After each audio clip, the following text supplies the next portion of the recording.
How's it going, guys? Welcome to the stream. How's all keeping?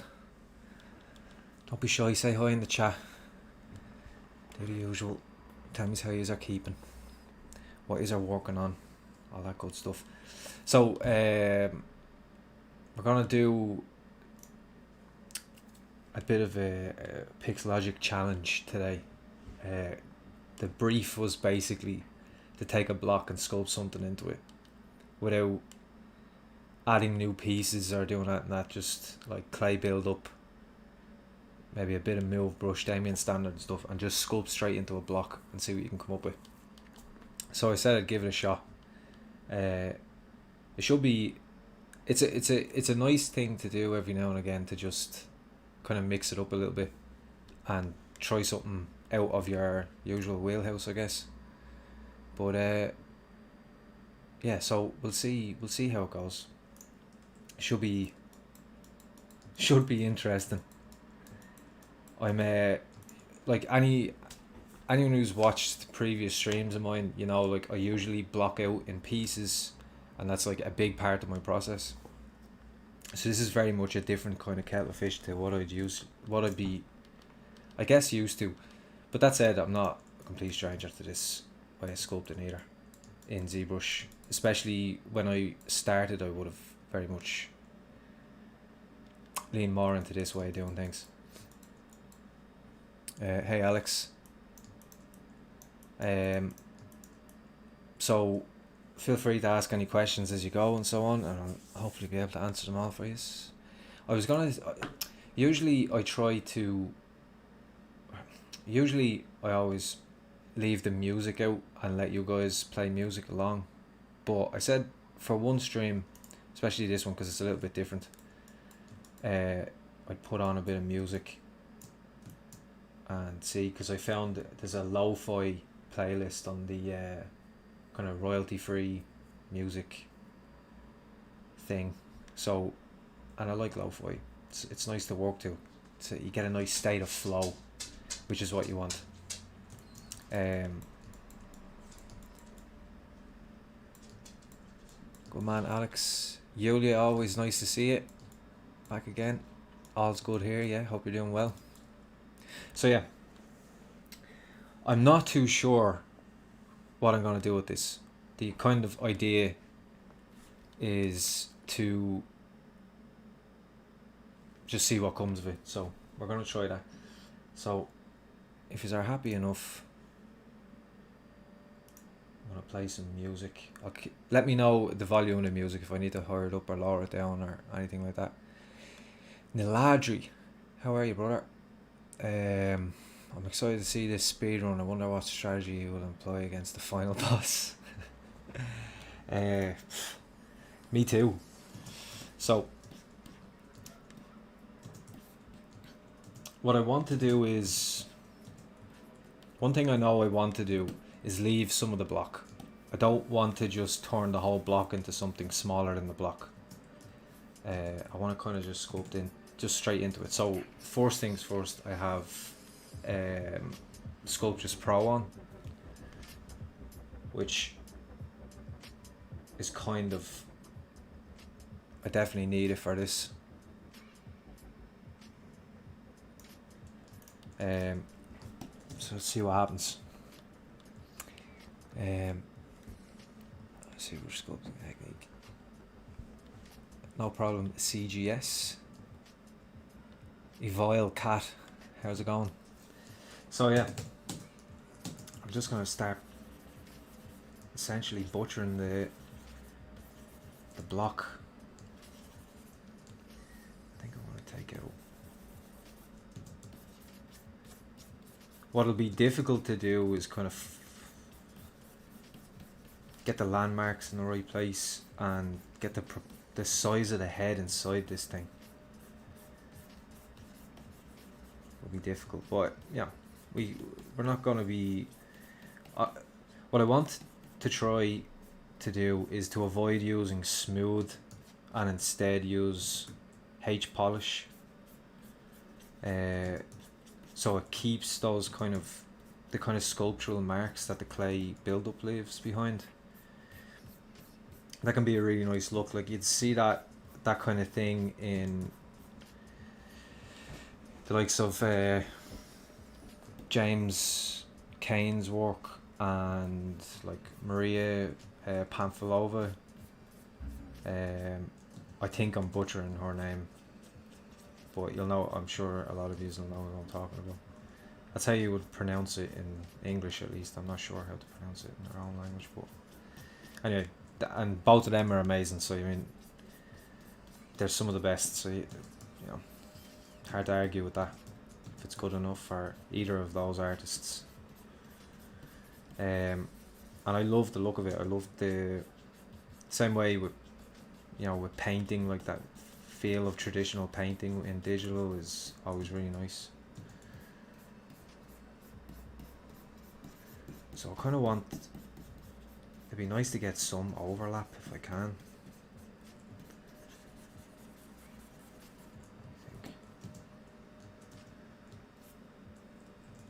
Let's use the Damien standard.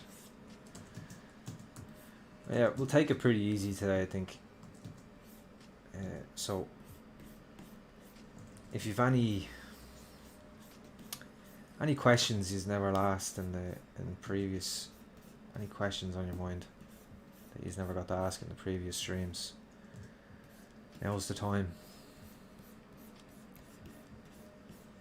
because we'll take it fairly handy today. So rather than, just because I want to keep the overlap, if I try to sculpt in, I might cut away the walls. It'll make it harder, actually, because I have to kind of, well, I'll probably have to make them kind of invisible. When I say make them invisible.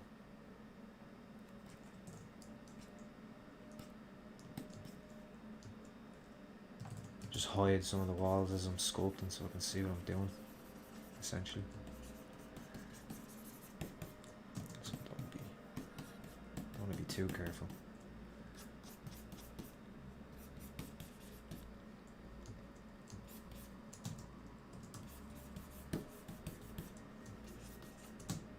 So up the intensity of that a little bit.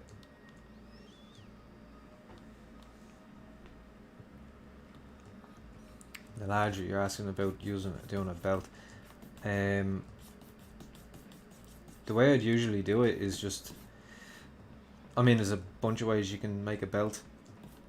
You can use a strap brush, which is in the C for curve, and here you have curve, curve, strap, snap, and you can draw it out. I'll show you real quick. Strap, snap.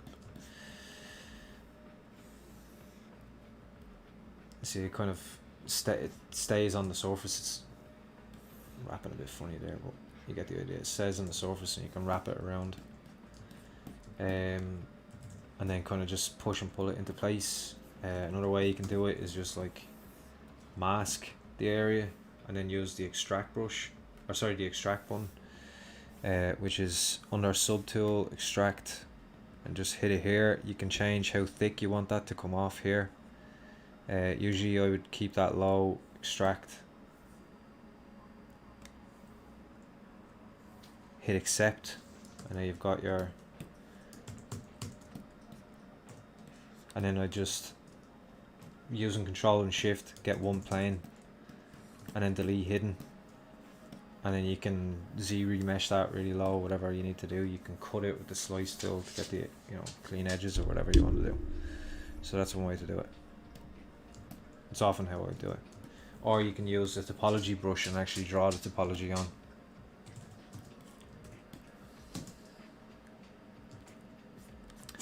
No worries. Please tell me Retopo via Z remesher is suitable for animation. There's so you can kind of use poly groups, and there's plugins you can get that are really good for that. If you a quick Google, you'll find them. I don't use use them because you know, in terms of like modeling pipeline and stuff, there's other softwares involved when you're in a production, and so I use them too on top of ZBrush. ZBrush is definitely the main software I use for everything, but when it comes to retopo, I generally do it outside of ZBrush, but you can. There is a way to do it. You just need to you have to paint and use polygroups. There is a plugin where you can just like paint the lines, the kind of edge flow you want, but you can't just use ZRemesh. You need to know topology and understand how it works if you want to retopologize characters. If you want to retopologize props and stuff, that's different. Where things have to bend in the form, you need to know what you're doing. It's a whole other art form, essentially.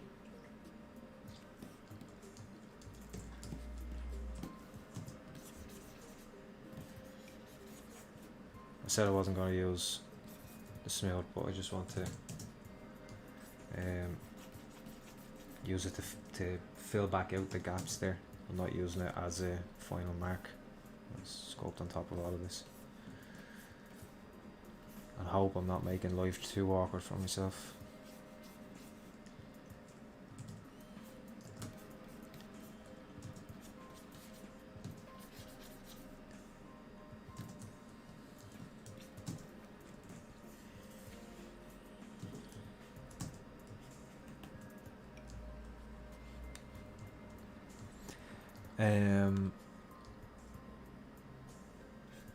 Well, what I'm sculpting right now is some sort of head. Imagining like a head frozen in ice or in concrete or something like that.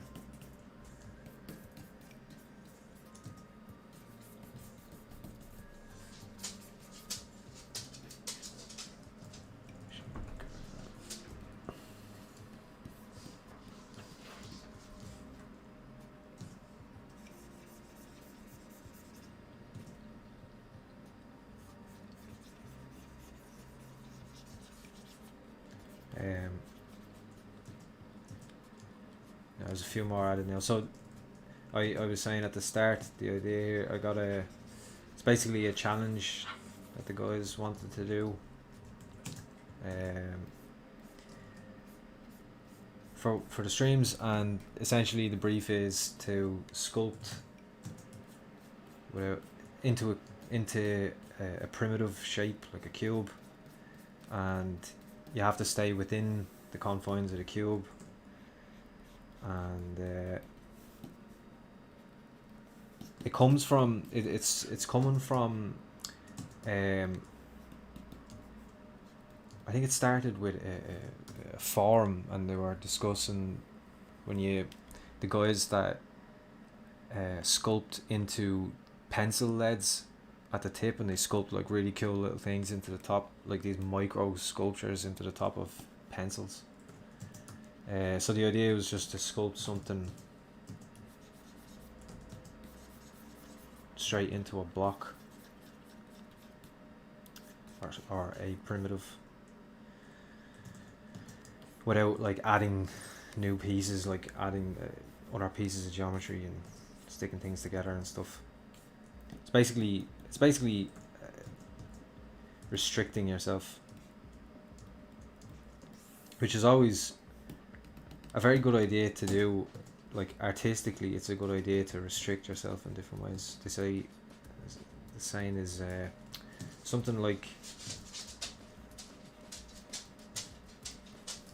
how's it going now? It's not restriction they use, but like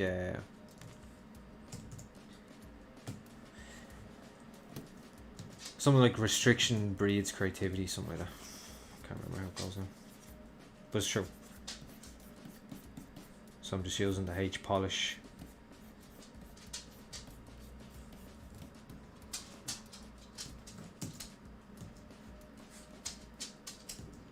You can probably hear my dog wandering around there. He's a bit heavy on his feet recently because he hurt his paw. He hurt his leg. He like pulled ligaments in his leg. Jumping off the couch when we were playing. He jumped off the couch, seemed fine, and next thing I knew, I was looking at him, and he had his back leg lifted off the ground. He was like jumping along on his back leg. So we had to bring him down to the vet and get him some anti-inflammatories and so on. But he's on the mend.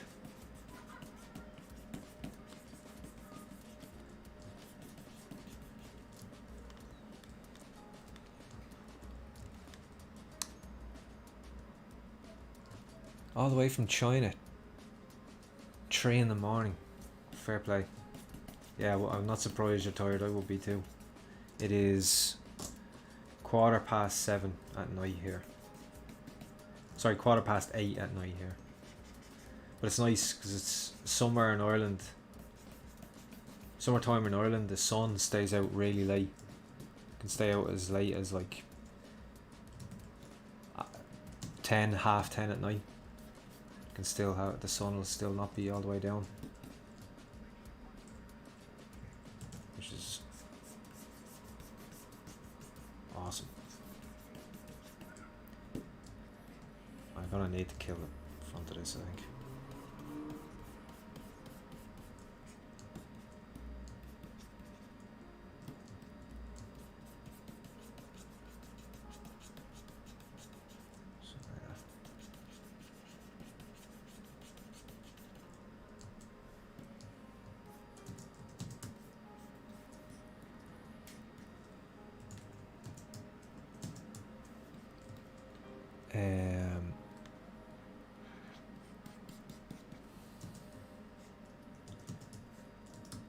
So yeah, anyway, that's the idea. So we're trying to sculpt something directly into this block to see what we come up with.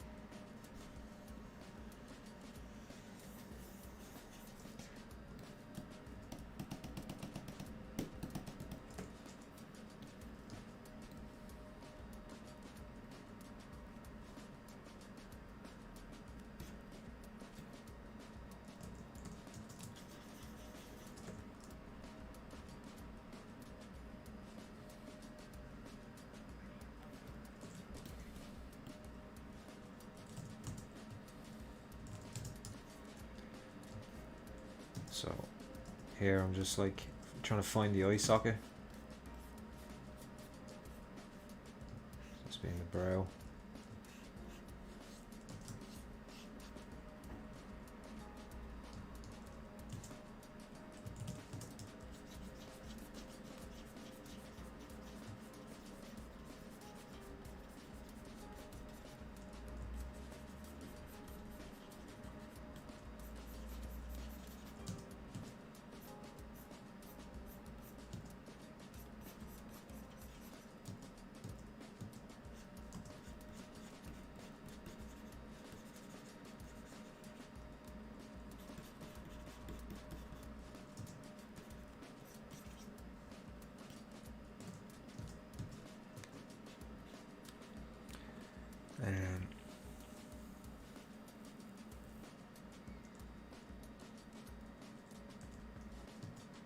Z8 Rockwez.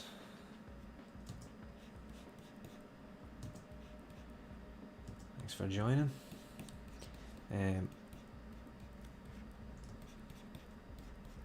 Yeah, so it's kind of the purpose is really to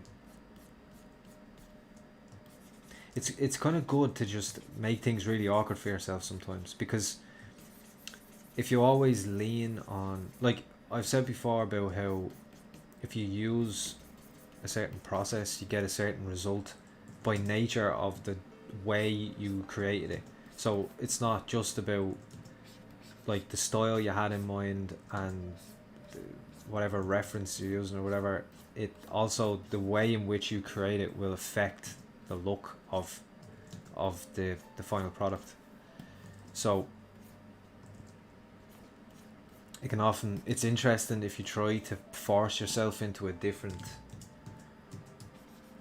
process, you can get different looks, and it's the kind of only way you can find, like, you know, like I'm talking about there, like trying not to use the smooth brush too much and instead using the clay polish, and it'll that in itself will give a different finish. And doing stuff like this, you can kind of, it's a nice kind of study type thing to do, because you can find new ways of doing things and interesting looks from certain approaches.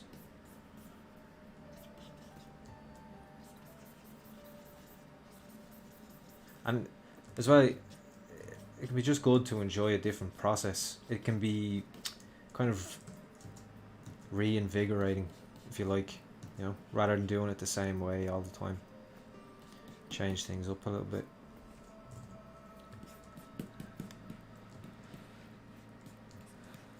Is that a head in the wall or something? That's exactly what it is. Or well, something like that so far.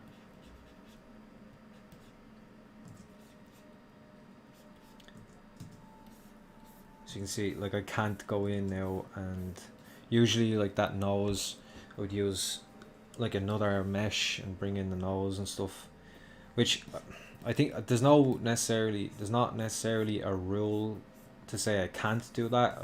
Essentially the rule is just to stay within the confines of the cube, but you know, if you're gonna do it,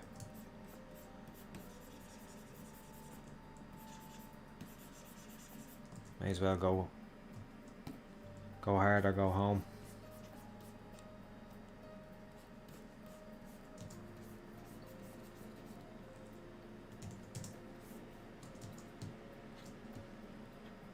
Lower the intensity on the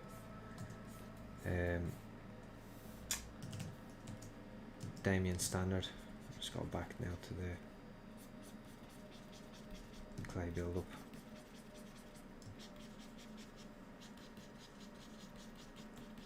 Just get into the forms a little bit.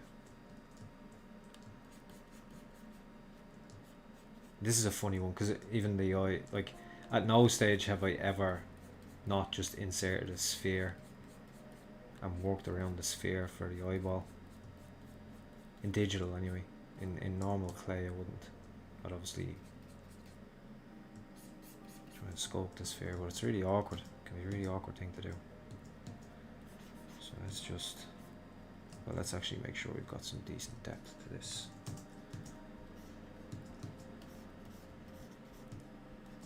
I want the intensity on the old Damien standard.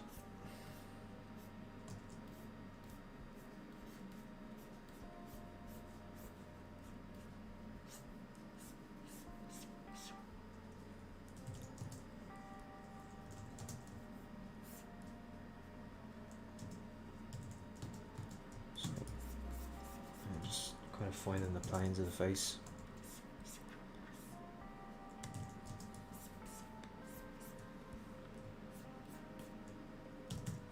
Switch back to that H polish.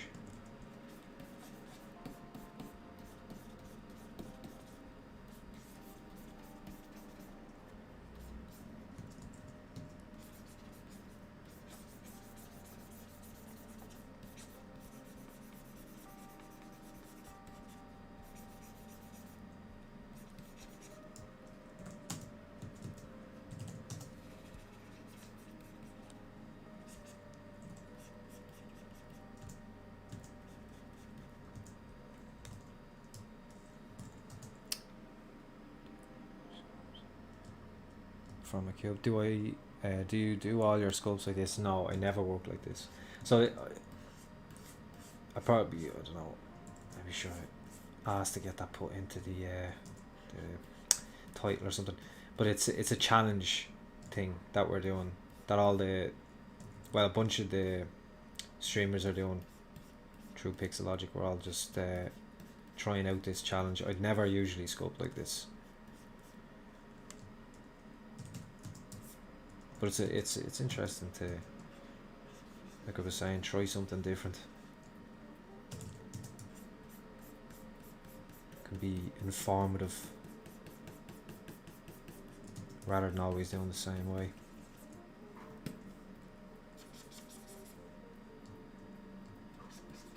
Let me see. It'd be nice to get some of them out in there. Don't want to force it too much though.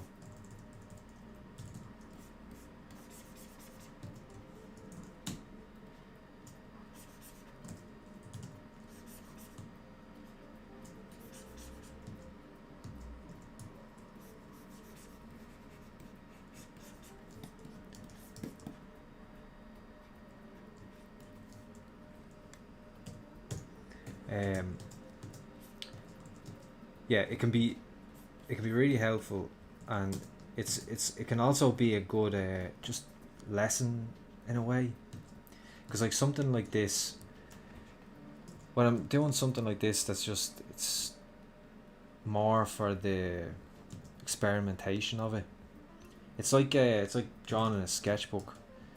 You should always try not to care about the final result, and more just, find the little lessons in it.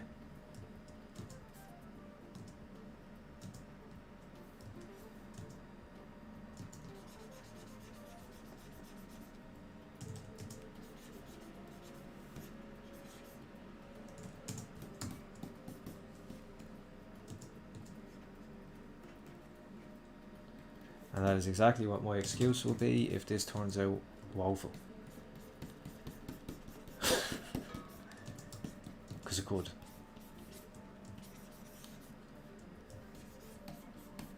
What are we listening to? This is the problem with random playlists.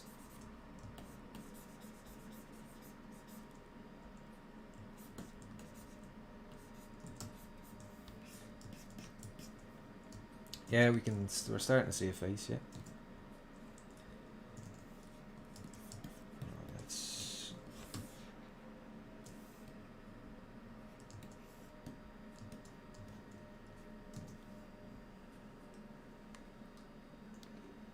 It's even usually if I wanted to do this, I would have the block as one piece, the head as another piece.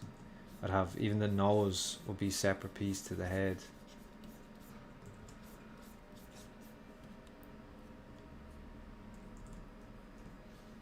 Let's do that.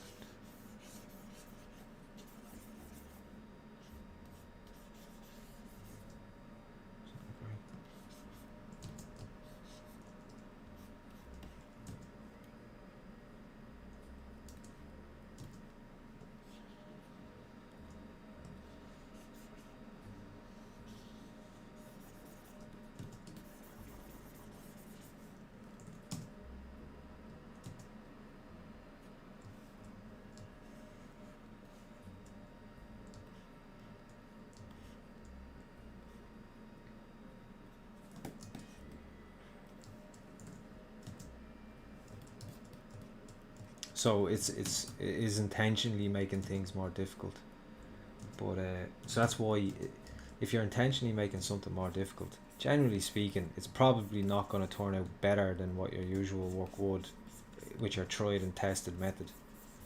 But you may learn a few bits along the way, which is the point. So it is important to do.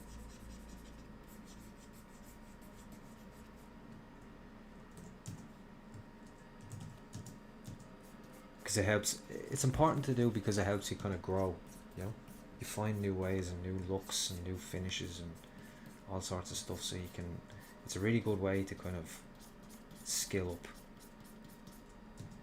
And at no stage, at no level is it ever no longer important to do that type of stuff. Even at the top of your game. Oh, Ashley's in. Hey, Ashley. A Cubed is in. She's another one of our sculptors. The old Pixologic streaming team. Familia. Yeah, I'm doing this subtracting thing. I'm not staying true to only subtracting though. Because maybe if I wasn't live, I'd give it a shot, but I'm not brave enough to do that. To only subtract in front of a bunch of people, because it would probably turn out nasty. Because this, like, I'm not gonna lie, this is a lot more difficult not being able to, you know, like, sculpt this separate to the block. But that's okay.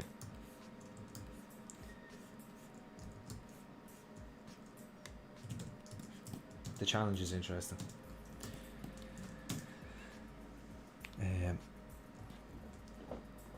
Oh, hey Alex. Everything's going good. My dog has an awful tendency to get. He likes to. He gets lonely very quickly. I don't know whether he has like. I don't know whether he has like abandonment issues. He was because he was found on a motorway.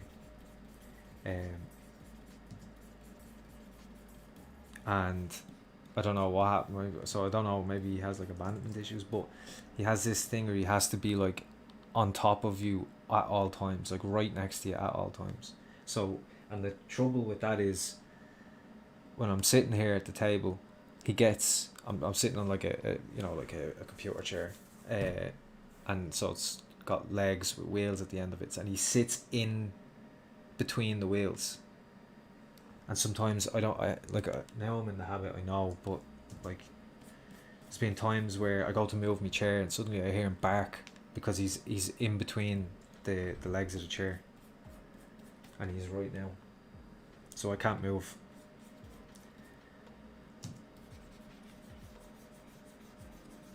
Especially right now because I feel bad for him with his poor leg, hopping around on 3 legs. I didn't run over him on my chair. He genuinely just hurt himself jumping off the couch. What type of dog? Well, because he was just, he was a rescue, he's not, I don't know exactly what type of dog. He's a mix. I don't know what the mix is exactly. He looks like a small sheepdog, kind of. And I've pulled him up on the stream before and sat him on my lap, but I can't really do that now. 1, because he's directly under my chair, like I said. 2, he's asleep, and 3, his leg is a bit messed up at the moment from jumping off the couch playing.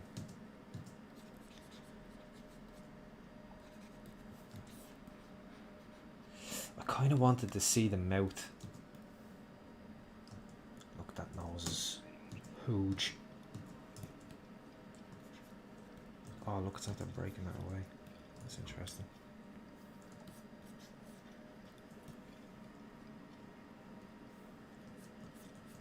There you go, just close holes.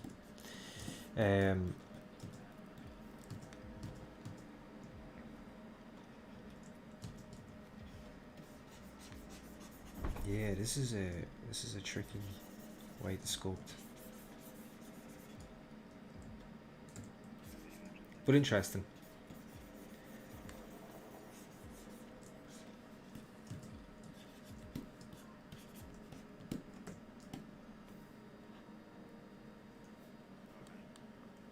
Let's go smaller. Roll that in.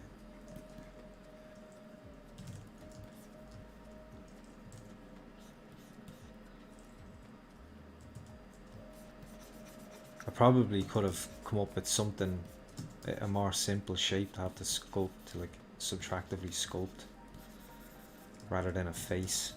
Sure, look, we're in now. Just want to lay in bed and pillows. Yeah, actually, I didn't think of that. My head went frozen, like was like my head went someone frozen in cement. So like it's, I don't know, that says probably a lot about both of us. That you thought cozy pillow, I thought corpse. He's being looked at. Monty does that too. He's got a bed, but now I gotta go where it's dangerous. Yeah, and no matter how many times I tried to tell him, like tried to push him away and tried to like make sure he knows he's not supposed to be there, he just completely defaults immediately to directly under my chair. Like it's never been a problem. Like I've never, like the amount of times like I catches 4 and then he barks and I'm like, oh, and I feel bad, but he doesn't seem to. He takes that as a, when I feel bad and I go to rub him, now he thinks it's playtime.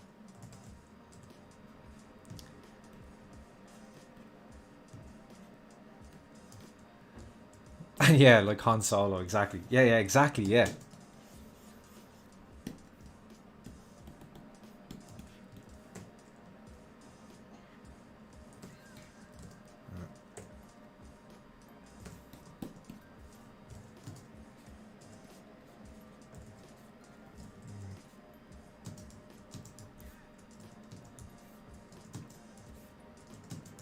I know I can change that so it doesn't lower the resolution as much on a higher thing.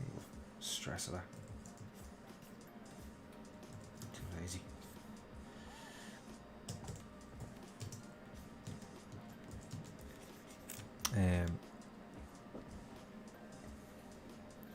Lucy, how are you? Thanks for joining. Yeah, I always triple check, especially on stream. Monty screams a lot for random reasons. My worst fear is having him scream while stream. Yeah, sometimes I had to do. There's this. I think sometime maybe last year, the year before. This girl contacted me. She was a student in a college, and it was lovely actually. She said she asked me if I'd do an interview for her because they had to do like a study on their favorite artist, bless, and she picked me and she asked me if I'd do an interview with her, and I said yeah, of course. And she asked me some really good questions actually about the industry and about sculpting and how, you know, my own experience of the industry and all this type of stuff, and it was really good. And we were maybe 10 minutes into this interview that she's recording, of course, for her whatever college thing, and Boomer went absolute apeshit in the middle of it.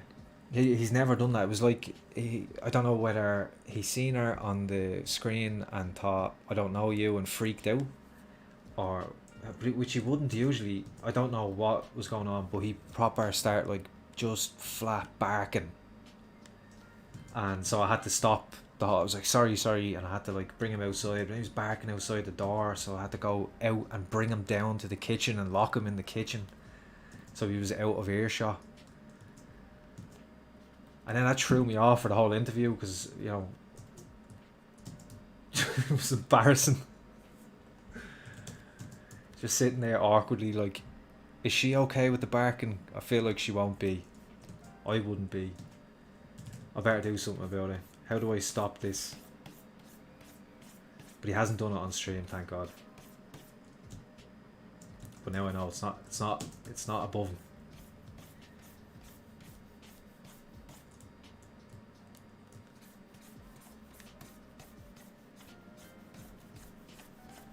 Yeah, he made a holy show me. I also, there was I brought him. I have to, when I bring him for a walk, I have to bring him to like really secluded places, because like say if someone comes into the house, he's perfectly fine. He wouldn't bark. He's a super placid dog. Never barks. I've never once seen him even snap at anybody, except me when I was trying to give him. I had to give him eye drops, and he didn't like that at all at the begin with. But you know, so he's a peaceful dog, and but I brought him one day to the Phoenix Park, which is like it's a massive, I say massive, relative to Dublin, it's a massive park. It's where like the president is and stuff. It's really nice, and it's got huge big areas where you can bring your dog and go for a walk and stuff. So I brought Boomer down to Phoenix Park, which I usually wouldn't. But this particular time, whatever, I took a notion. So I brought the Bell Boomer down. I had him in the back of the car. Took him out. All was going well. I put the leash. I had bought him a new collar, and I had a bow on it. So he looked very smart. So he had his little checkered red and black bow on his new leash, and off we went. And it's like walking across the car park, and then you get to like this big path that's essentially where everyone walks their dogs. So there's loads of people, loads of dogs. So we're just on the path, and this couple walk by, and their dog comes near me, just as dogs do, sniffing about, whatever. And I learned that day that Boomer is a very placid dog, but a very protective dog. So he went absolute AWOL and started attacking the other dog. Now, it didn't do any damage or anything like that. Nothing bad happened, but just barking and he was trying to get at the other dog, and so of course I had a hold of the lead, but I don't know, I must have bought like a crap collar or whatever. The collar just snapped away from the lead, and off he went like a dart down the park. Or he first at this dog. So now I'm running in circles, trying to catch Boomer, who's running in circles around this cat, trying to catch this dog. Ironically, to get it away from me. And then the couple, the guy is just standing there, and the girl is screaming, and she thinks that Boomer's a pretty small dog. She thinks Boomer is going to eat her dog, and probably then her, and she's losing her mind. And then I kind of catch Boomer for a second, but as soon as I get my hands on him, he gives up on the dog and just goes full bunt down the park. So now he's just, I can see him in the distance, just full bunt down the park. But there's tons of dogs, but I'm nowhere near him. So because of that, he's fine with all the dogs. He's just wandering over, having a friendly sniff, saying hi or whatever to the other dogs, no problem. And I realised then, if I catch up with him, I'll be near said dogs also, and he'll do it again. So I had to do this I had to like ninja my way through the tall grass, around, away from the dogs, get his attention. He'll always come back to me. But so he came back, I got him back on the leash, and then I had to get myself back to the car without using any pathway because every pathway there's people walking their dogs on. And it took forever, and we were walking in grass like up past my hips the entire way. Boomer is not visible, so to anyone in the park, there's just this one random guy with paths everywhere, and I'm walking on my own in waist high grass for no reason. So I looked like an absolute head case, but got him back to the car, and we never went back to the Phoenix Park again. So he ruined that day out for us.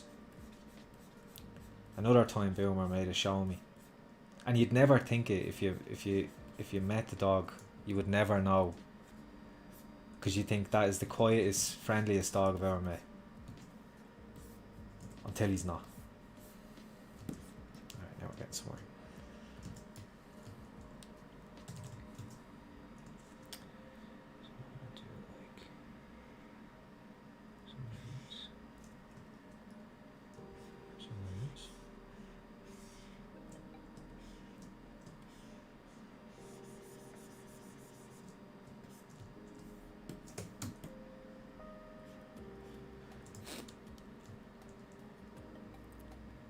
Further relate to this, I take beach pats with my dog to avoid all sorts of triggers. Balls are enemy number one. Yeah. Yeah. Like, you know, you have to love them, but at the same time, when they kick off, they really kick off. I had a friend of mine had a dog, a lovely little dog called Buddy, who was actually a rescue as well. He found him chained to a fence in a garage. Or it was like some place like selling cars in the middle of nowhere. I think his mom might have found him, and he was looking kind of beaten up or whatever, and they took him in, and Steve like fell in love with this dog immediately, and he brought him everywhere. Anytime he called up to the house or whatever, he'd always bring Buddy with him. And one day it was sunny out. We said we'd go out for a stroll and get some sun, and of course brought Buddy. At this time I didn't have Boomer, and we went to a park where there was like a fenced off area for dogs. And Buddy wouldn't be as placid as Boomer. Buddy was a very like playful dog. You know, as soon as he seen you, he'd be jumping at you and, you know, want to play. So we brought him into this little area, this little dog park area, and Steve let him off the leash,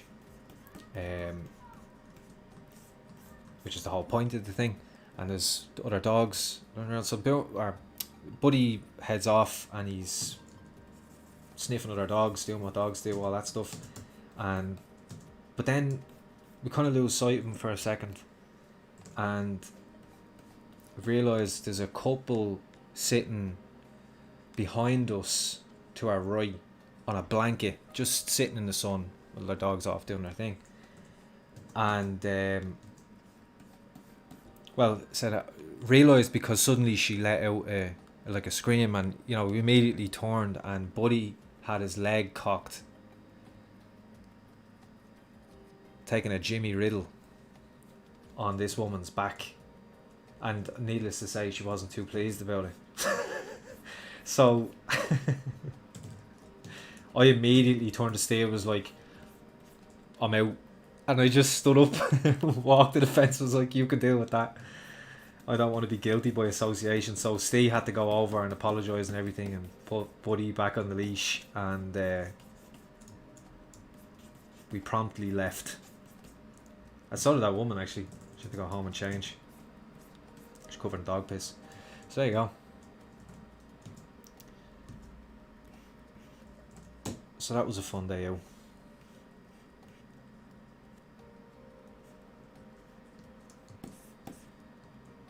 That is a dodgy look. It looks like a fish's mouth. Hold on.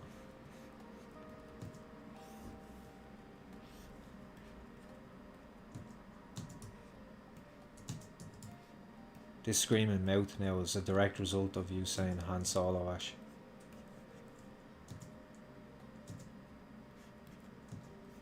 So if this goes south on me now, it's all your fault. And I will tell Kyle as such.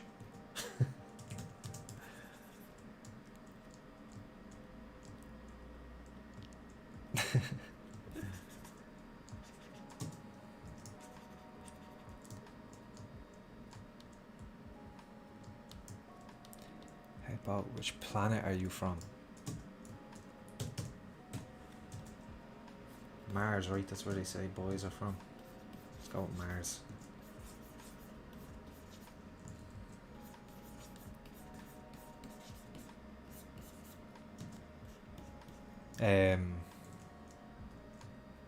You turn into a ninja, yeah.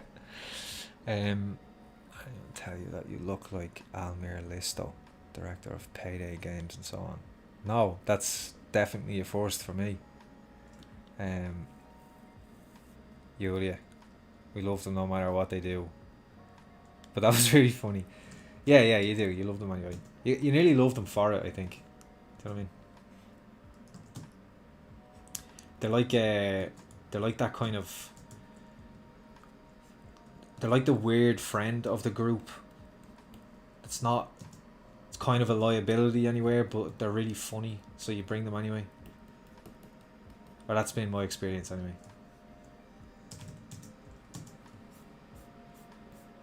Like that day in the park with Boomer was could have been just a boring walk, but instead it's a funny story.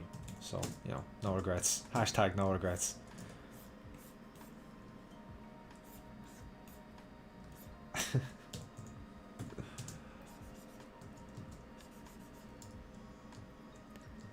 puppers always add colour to grey days. Bad days are still great stories. Yeah, exactly, yeah. I'm sure you have the same, Ash. Like, for me, you know, especially now doing this at home all the time, so you're constantly, you spend like a large amount of hours a day sitting at the computer and there's no one around. There's this nice, even though you can't necessarily, well, you can chat to them, they won't necessarily chat back, but you know, go and chat to them. But just having a dog in the room with you is just, I don't know, it's good for the soul, I think. Like, he's lying there, he's completely conked out asleep. And every now and again he'll start like kind of half barking because he's, I don't know, chasing a cat in a dream or something like that. And yeah, I don't know, this is something nice knowing that, you know, kind of keeps you company.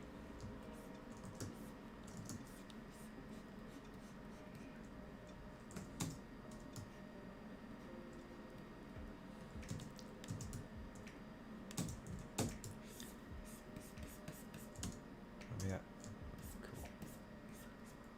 Loads of time.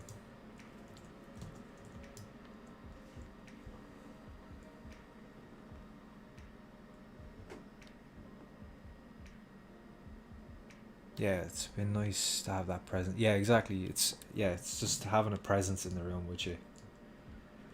Your own little buddy that kind of, because like a human, a person would never just sit there all day while you worked just to keep you company. That's the beauty of having a pet.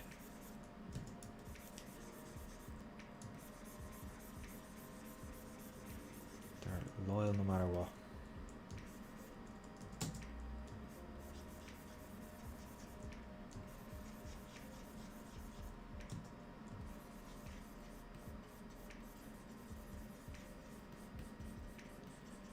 Unfortunately, I have to put out Boomer.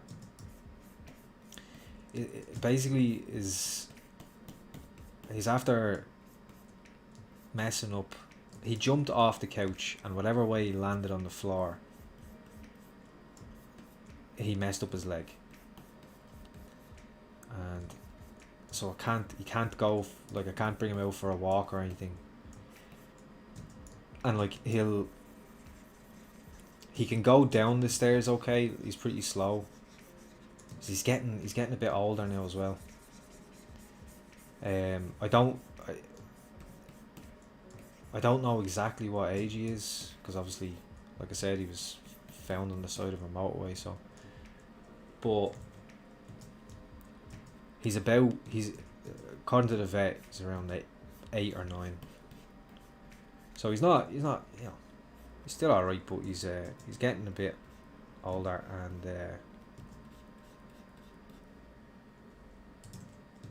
Now he's limping around like an old man as well. And when he gets to the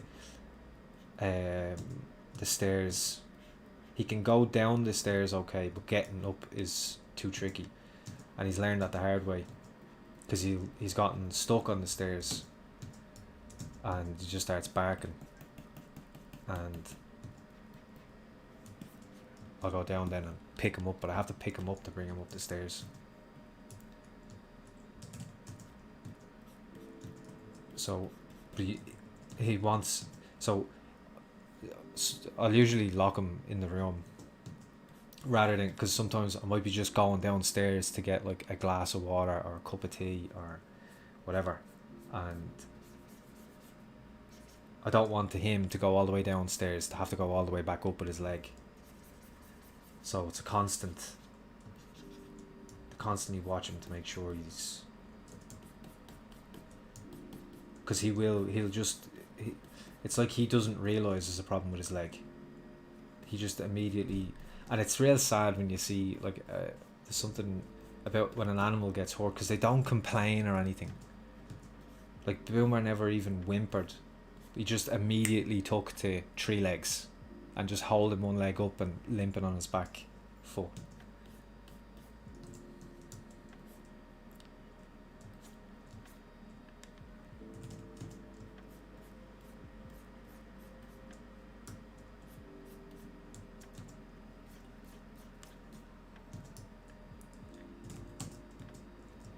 Break your heart. Blitzkrieg. Talking about your dog and us showing them off. I would, and I have in the past, but I can't right now because my dog is asleep directly under me. So if I move the chair, I'll roll over, and I don't really want to be picking him up too much because of that. What I was saying there about his bad leg. Until that, he needs another little while for it to heal. It is getting better, but he needs a bit longer for it to heal, so I don't want to be handling him more than I need to. Hopefully maybe the next stream.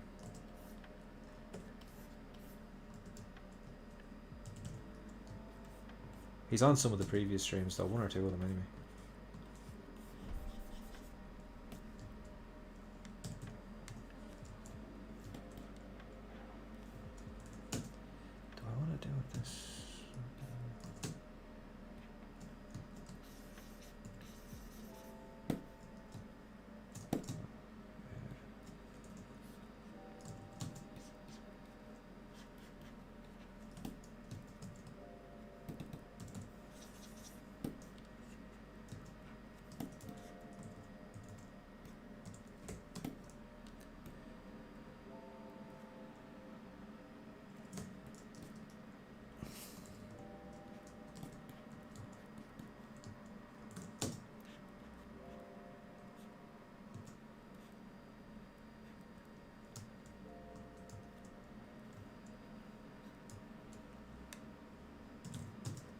Something over here.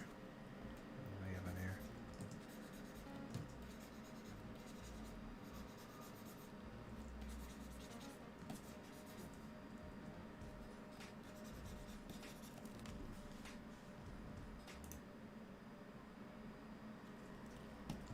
Change this up. I don't like getting too bassy when I'm in the middle of the stream. Becomes kind of distracting.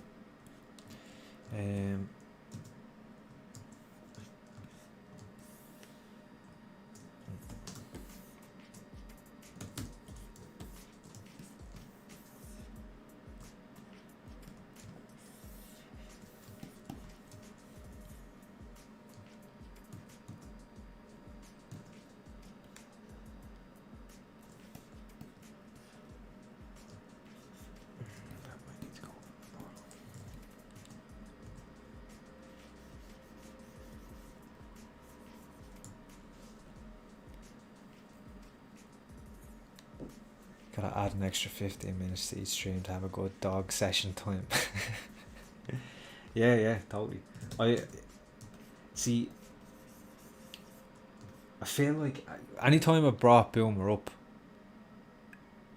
he kind of just wants to, like, if he sits in my lap, his immediate reaction is, now's my chance to lick his face.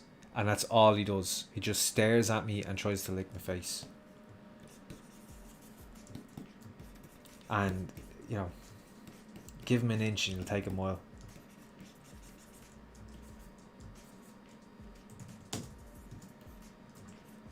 No interest in sculpting that fella.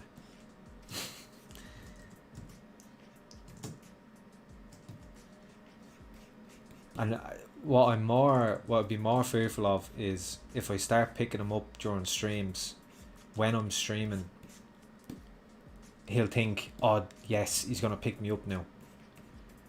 Because he got into a habit. There was a while I made the silly mistake of feeding him sometimes off my plate for a while, because he begged, and he still does. He'll just sit there. He'll sit there really quietly and just stare at you while you eat. As many dogs do. Except I was foolish and I gave into it. And I gave him food for a while. And then I thought, I can't keep doing this because it's not good for him to be eating, you know, the ends of a, I don't know, steak or whatever.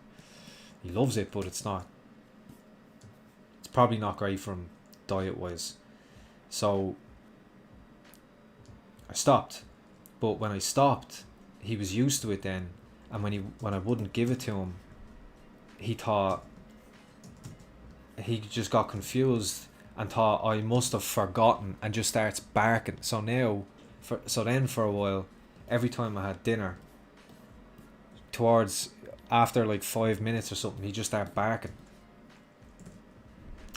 So, you know, as you can imagine, I had to kind of put a stop to that. So I feel like if I start picking him up, that's why, like, at no stage is he ever allowed on my bed or anything. Because if I start letting him on the bed, like I said, give him an inch, you take a mile.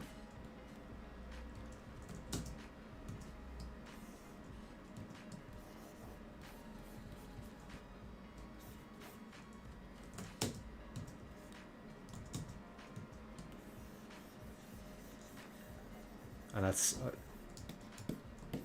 because I've given him an inch too much, and I end up always giving him a mile then, because I feel bad. Because he's got those, like, he's an older dog, but he still has this puppy look to him. So he's very hard to say no to. So I have to kind of nip it in the bud.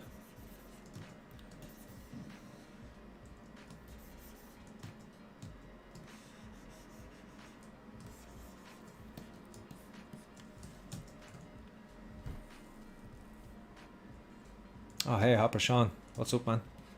You miss your old dogs? Yeah. I used to have when I was a kid, I lived in my grandmother's for a couple of years, and there was so my dog now is called Boomer, which is in memory of the OG Boomer, who was my uncle's dog in my grandmother's house. And he was a Jack Russell, and when I was like a baby, he had to be kept in the kitchen, and I was never allowed to get into the kitchen because, you know, he would I guess just because I was small, he got like aggressive when I was near. So like if I was in someone's arms or something, he'd be jumping up and he'd be trying to bite at me, like. So I was kept in the kitchen until I was old enough, and he stopped. And then we got along like a house on fire. But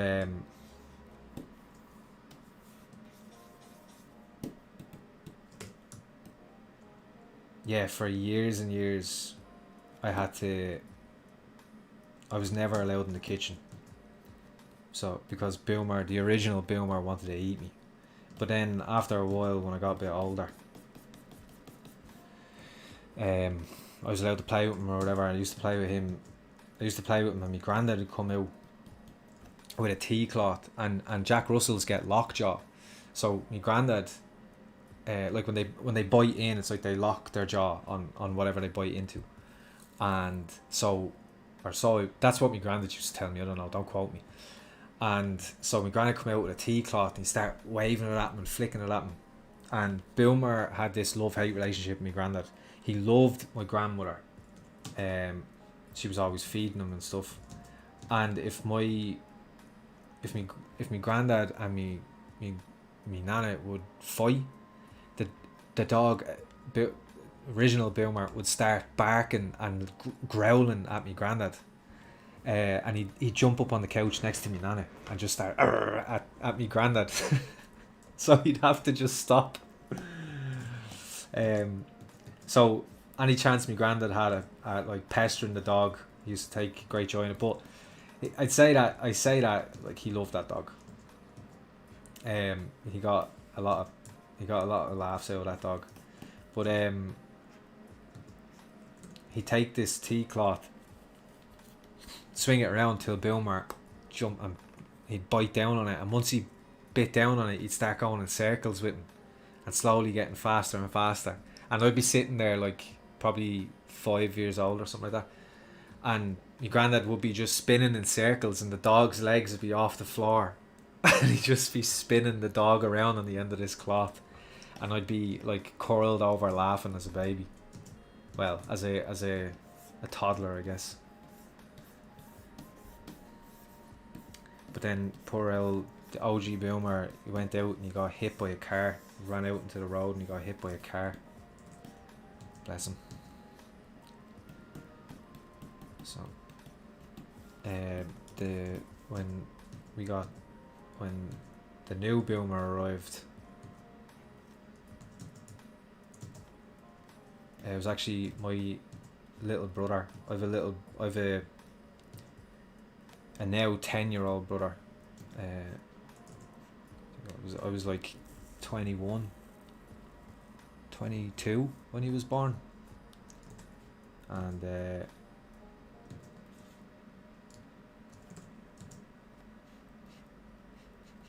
he wanted to call him Boomer, even though he never met the original Boomer.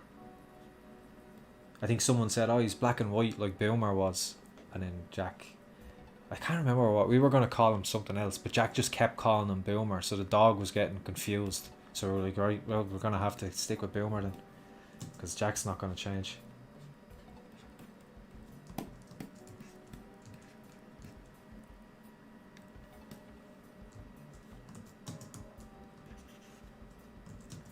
Oh, that's a bit of a problem, isn't it?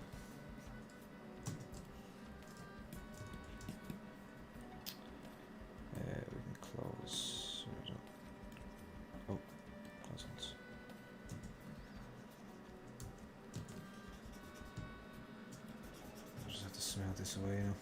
That's a bit annoying.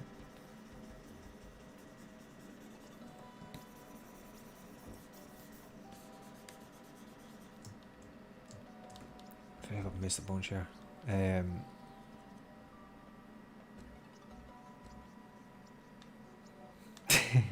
Just yeah, a person breathing too loud would send me into a blind rage. I was actually watching a stream the other day. No, I wouldn't say who anyway, but it wasn't a Pixologic stream. It was just something that popped up on YouTube while I was working. Just someone doing their own personal stream, but I could hear every breath through their nose, and I had to turn it off. My dog's snoring like a 7-year-old, asthmatic, no problem, super cute. Yeah. Boomer will snore periodically. He doesn't continuously do it, but there's times where he'll go from this little cute I'm asleep bark into like, I don't know whether he's in his head, in his mind, in his dream or whatever, he's like having a full on brawl or something, but he still asleep. He starts in, and it could be 4 a.m, and you know, when you hear it's 4 a.m, the house is complete pitch black, and you hear the dog going AWOL, you tend to panic. I'm like, someone's in the house, and then I realise, no, Boomer's just having a dream. I proper wake up like in panic, like this is it. I'm gonna have to. There's no one else here. I'm gonna have to be like the man of the house here and like confront, go downstairs and hope that they don't. You know what I mean? It's not pleasant, because that's the type of stuff that goes through your head. I think this is Boomer having a dream again. So now I can't trust. Like, if Boomer did sense an intruder or something, I wouldn't know, because if I wake up to him barking, I'm just gonna ignore it.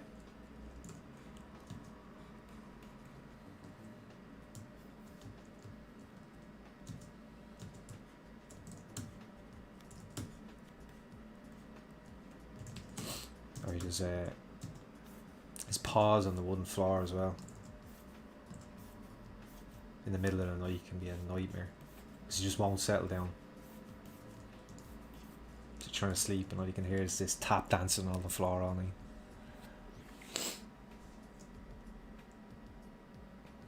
Have I been inoculated? Not quite yet, no. I think I'm in the last group of people that will be in Ireland. I think we're kind of behind a little bit in terms of that.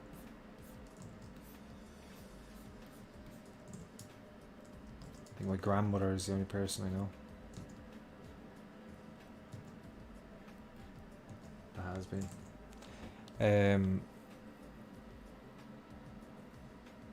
I've probably missed you now, but if you're still there, Ash, all the best. Enjoy.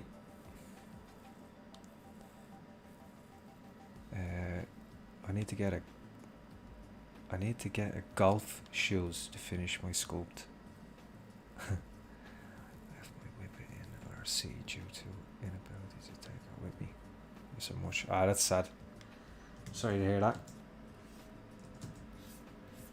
Yeah, that's always tricky. Like, if you're moving into an apartment or anything like that, and you can't have a pet. Like, well, what the hell am I gonna do with my dog or my cat or whatever? It's always tricky.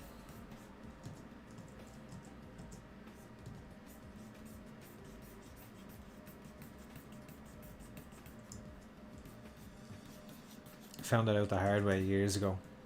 I was going out with a girl.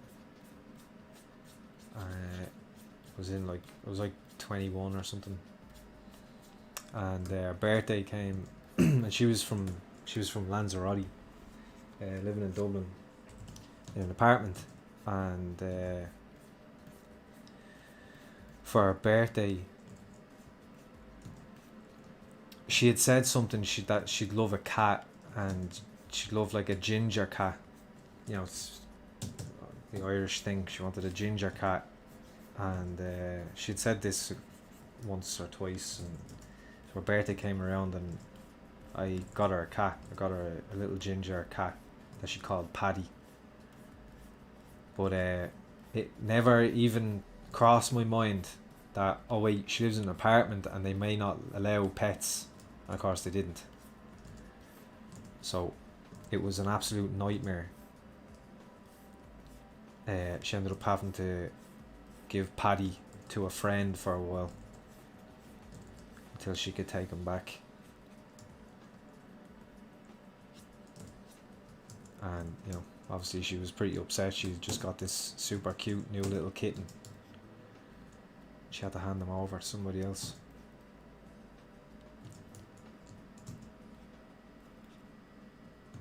It turned out to be not a great present. Do you know what? I'm just thinking, for a little bit of character here.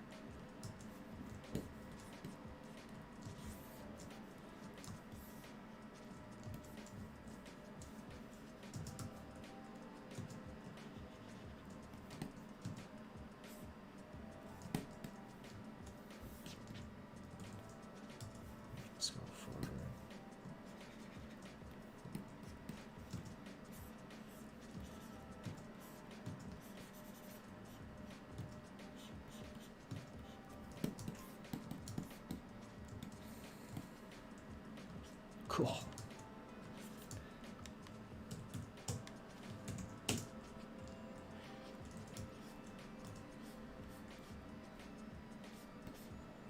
Wait a minute. Big tooth. No tooth. No tooth.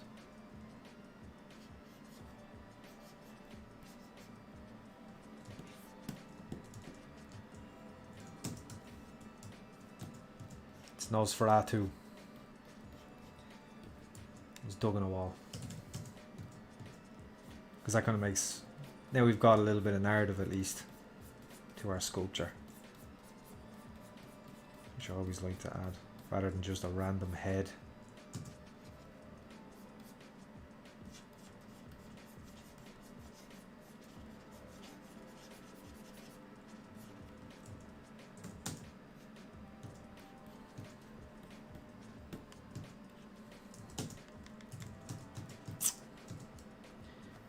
Let's turn you off.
Mount looks like it was a nightmare to sculpt. Yeah, it was a little bit.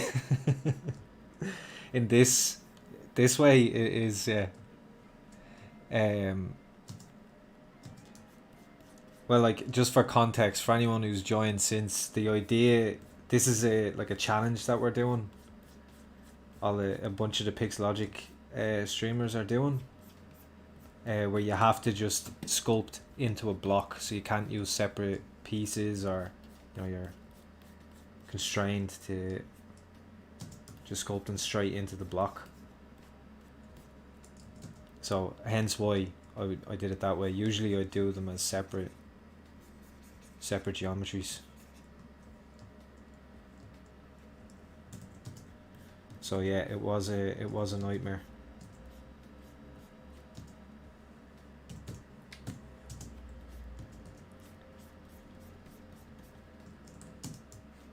This is not an easy way to do this, I would say, but like I said before, it's still interesting and good practice to kind of break your usual routines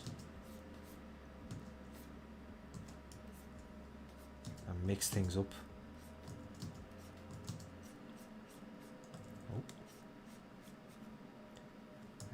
Let's get rid of you.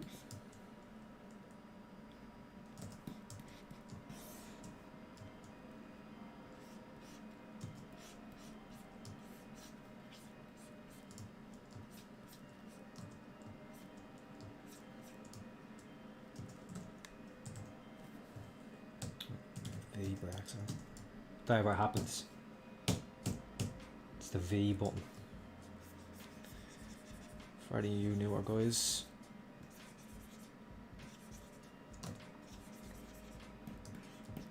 V, see here, you have switch color. That's what that's doing. You have V, it switches to the black. So rather than trying to change it back to white, you can just hit V again. I know. I'm saying that because I remember that being something that at one stage when I started using ZBrush and everything turned black. I was like, what?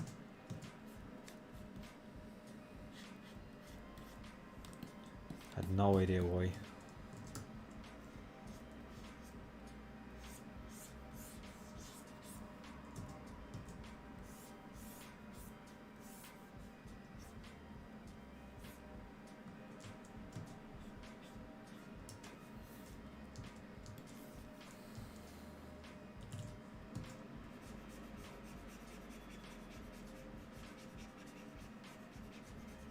It's a bit of a deep boy, isn't it?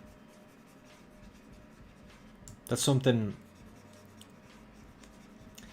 depends on the circumstance, but like in sculpture, it's a common enough thing where you'll give like extra depth to something like the eyelids. Hold on, let me get Sculptures Pro back on just so I can. It gives extra depth to something like the eyelids, and the reason being is obviously with sculpture you want the light to catch different planes really well. So if you give extra distance, then it'll cast a nicer shadow across the eyeballs, and you'll get a nicer the lower lid will catch the light better, and then below the plane of the shelf of that lower lid you'll get a nice cast shadow again, and then the light hitting the plane at the top of the cheek, so you get that rhythm of shadow and light. It's generally something that you see more in traditional sculpture, but in this it's just as valid. The only place where it can get a bit problematic is in like production characters, because it can just look a bit funny, because obviously they move, so it becomes a little bit more obvious that they've got like really thick eyelids. I still do make them a little bit thicker though, but that's just kind of a general rule, because especially if the production that I'm doing is for like a stylized thing, and anything I do work wise is always some level of stylization. I generally I'm not super interested in like kind of VFX realistic stuff. It's just not my thing. Not why I started sculpting. I said I wasn't going to use smooth, and there I was using it. Very bold.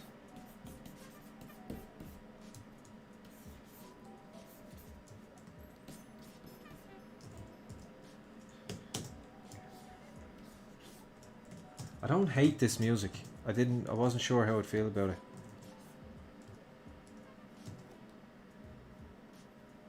How you guys feeling the lo-fi?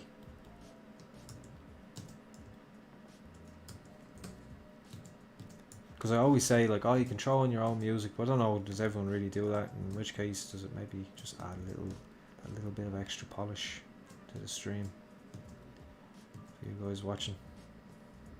So I said, sure. Look, I'll give it a shot.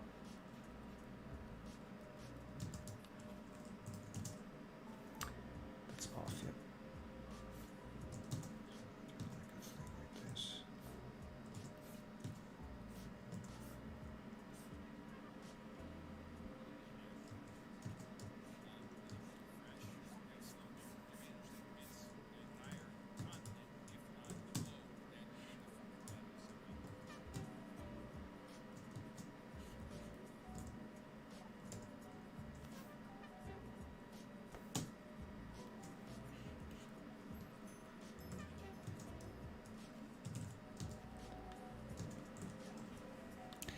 Thanks, Metamorphosis. Yeah, it's definitely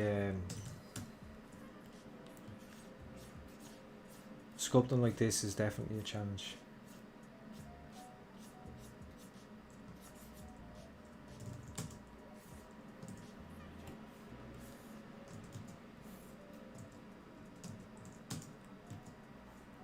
Makes everything harder.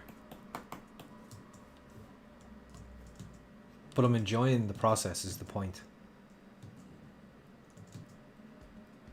that's actually, if anything to take away from this would be to enjoy the process of sculpting and don't always get caught up in the final result. It's good to have nice pieces in your portfolio, but it's good to just sculpt. Every great sculptor just sculpts also. They don't just sit there trying to make everything about their portfolio, you know. It's important to remember to enjoy the process and just make something for the sake of making it rather than trying to always get a final result. Not to say any of you guys do that, but I certainly have been guilty of that in the past, and I know many other artists that can say the same thing.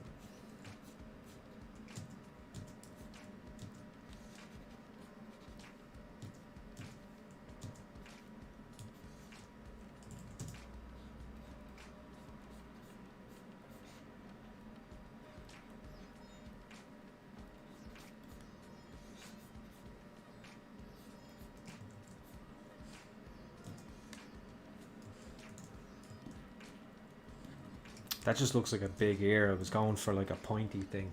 So let's do something with that. Let's use the Ashley Adams brush. Or the snake hook, as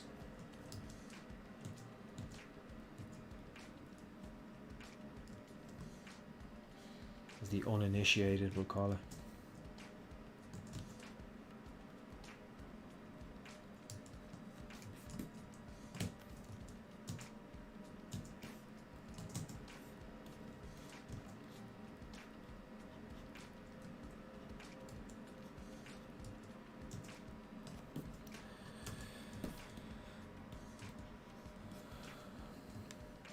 Yeah, this is actually, if I just wanted to sit down and just sculpt, this is definitely something that I'd do for fun.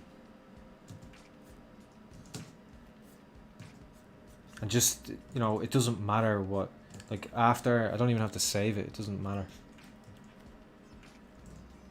Is the point, you know. Sculpting for the crack, that's what we're calling it. Sculpting for the crack. For any of you who don't know, in Ireland, when we say the crack, we mean for the fun of it. Or if it's to say, that was good crack, it means that was good fun. Or if someone is good crack, you might say, ah, John, yeah, he's good crack. That means he's a fun guy.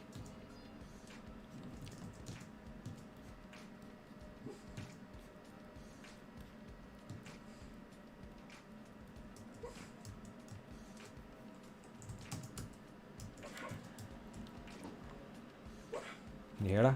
Oh.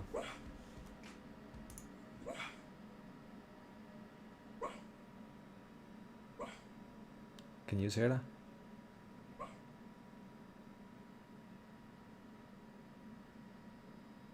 I stopped. That's Boomer dreaming.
So I just want to, something that a lot of people miss out on is how it wrinkles in the face or in clothes. In fact, when you like, don't just go and do Damien standard, and you know, just do a wrinkle and leave it at that.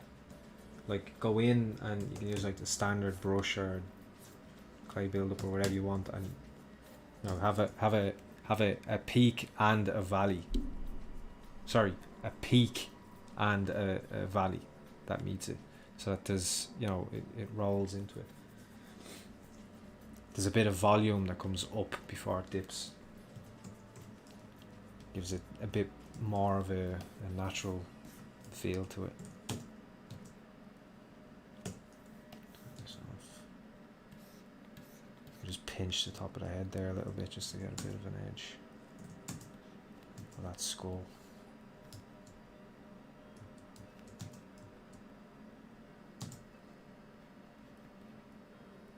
Don't like a color. No.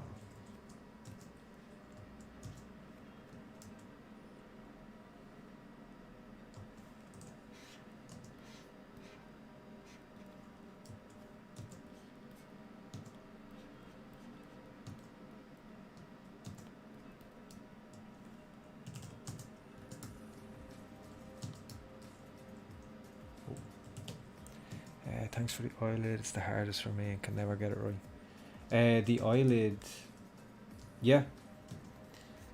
Usually when I make an eyelid, I'd actually keep hitting V by accident.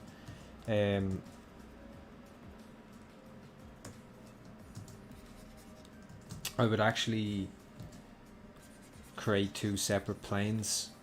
I'd have the eyeball. I'd just insert a sphere, and then put two planes over it. Get the shape that way nice and clean, and then afterwards dynamesh everything and then sculpt the shape in.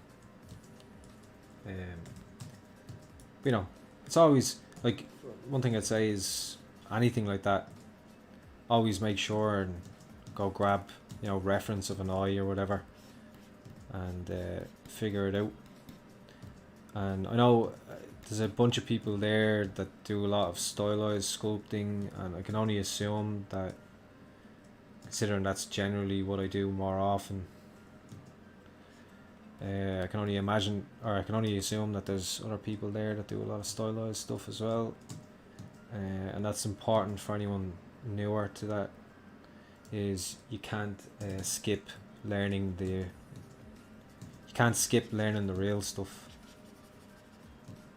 You have to have at least a decent understanding of real anatomy so you can make informed decisions on your shapes. Otherwise you're just going to be copying other people's stylized shapes. It's the only way to do it. So to be informed by reality first. That sounds kind of pretentious or whatever, but it is true. Any professional, any good professional stylized sculptor, I say stylized sculptor, it's not, I shouldn't say that really. Like, there's lots of people that are out there doing like hyper-realism and stuff all the time, and if you give them a stylized sculpt they can do it, and vice versa. So it's but you know, obviously you have a preference in terms of styles that you like. I generally prefer, I guess, not complete stylism. I do. I like comic book level stylization, but I also like very 90s cartoon super stylized, you know, big wonky nose, and I love that too. So like, you know, you can see that even in my own personal work. I generally jump between the two because I just enjoy doing both. And I notice the more comic book is closer to realism tends to get more attention, if you like. But you know, it's great to get more attention and more likes, and it's important part of building your career. Getting known is can be very, it's not necessary, you don't have to, but if you become a more known artist, it obviously opens doors.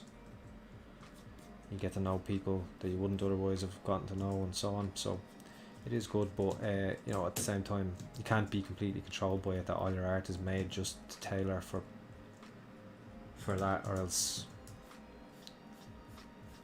I don't know, it feels like you kind of stop stopped being an artist and now you're just more of like a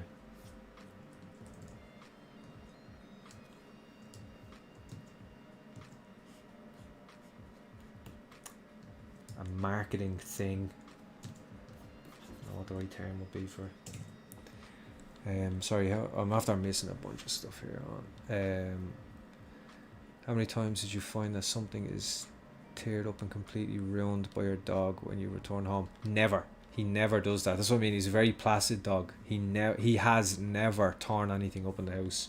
The worst he's done is he scratched up the back of the back door, which is just because, you know, you let him out for a while and then, you know, you come back 20 minutes later and maybe the last 10 minutes he's been trying to get back in, so he kind of scratches at the door. That's literally as bad as it's ever been. He never does that. So he is a very good dog. He's a very good dog.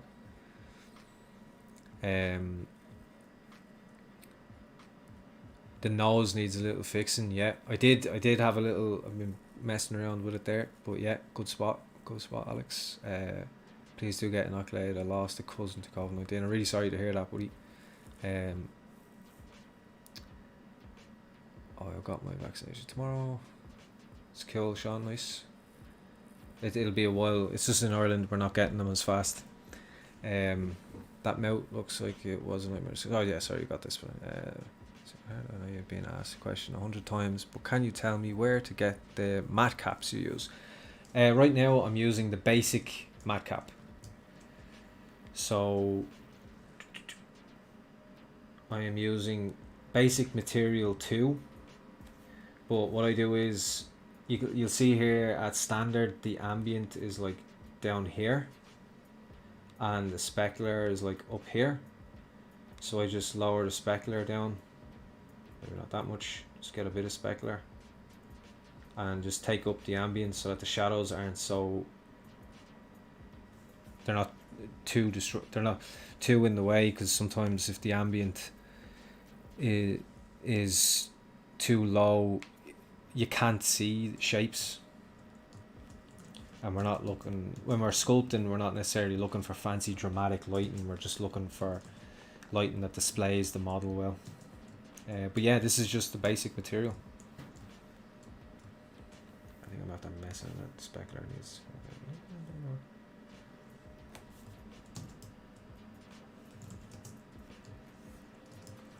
I've taken to using the basic again because it works better with the light in ZBrush, and you can get a better representation of what you're going to see in the final renders and so on.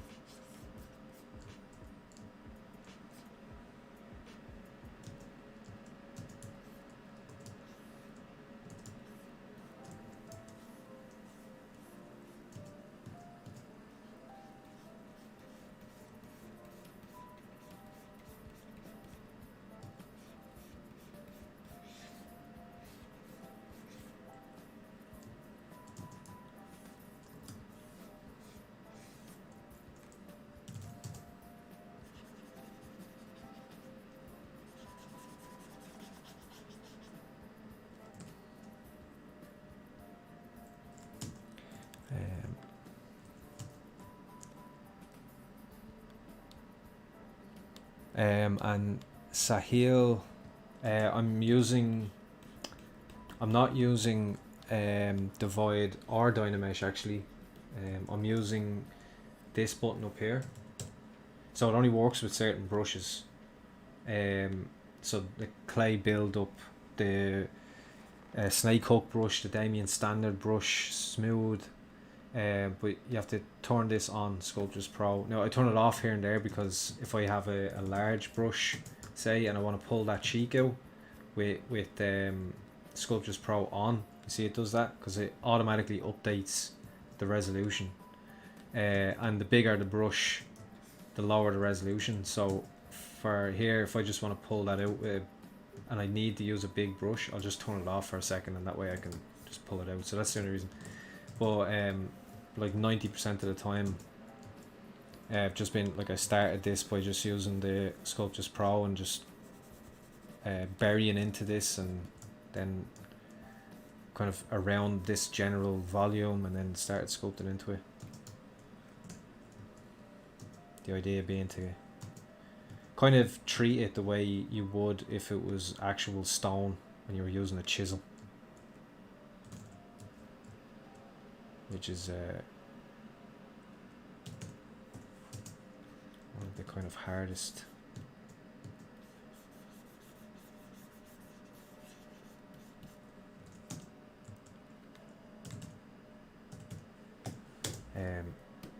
Sorry, yeah, one of the kind of hardest ways to go about sculpture, hardest sculpture techniques.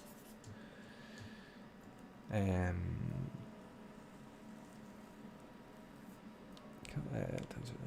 I steal that UI color scheme? Love the Tiffany green. Yeah, well, all I do for the color scheme, because sometimes I just get fed up and I, just for something different, if you just go into eye colors, and rather than messing with all of these, if you go down here to the bottom and go to hue, and you can change the hue to whatever you like. So let's say I want to go with like a goldeny kind of color, and then you just hit apply adjustments, and there you go. And now you can see it applies it to all of these, so you can, I just kind of change, just hit about there, and then boom, done. Simple as that. Sculpting easy peasy with Paul Deasy, huh? There you go.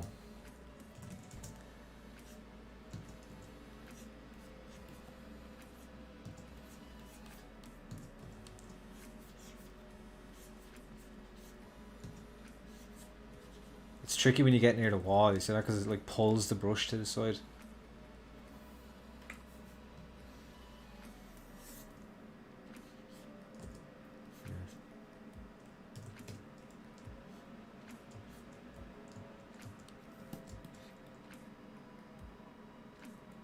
Yes, that's fun. Let me see.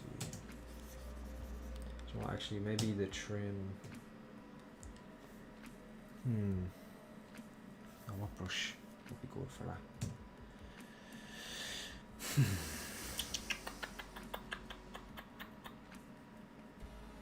I just want to get a bit of a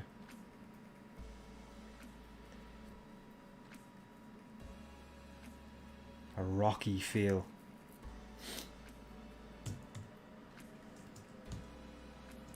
Try to trim dynamic.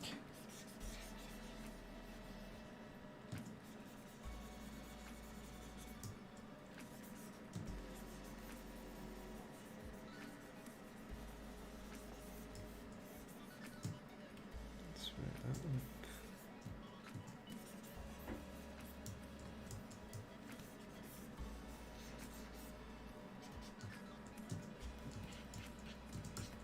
one. You could. This can be good for like, if you're doing like planar characters, use this clay polish. See what that does? So you can see it there. Clay polish. See what it does? It just kind of hardens the edges and makes everything kind of more planar.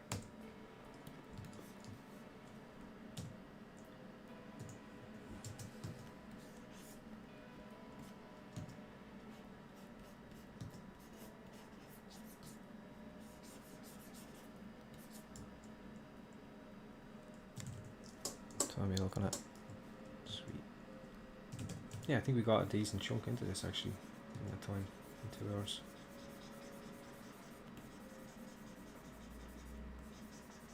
Considering we started from a cube.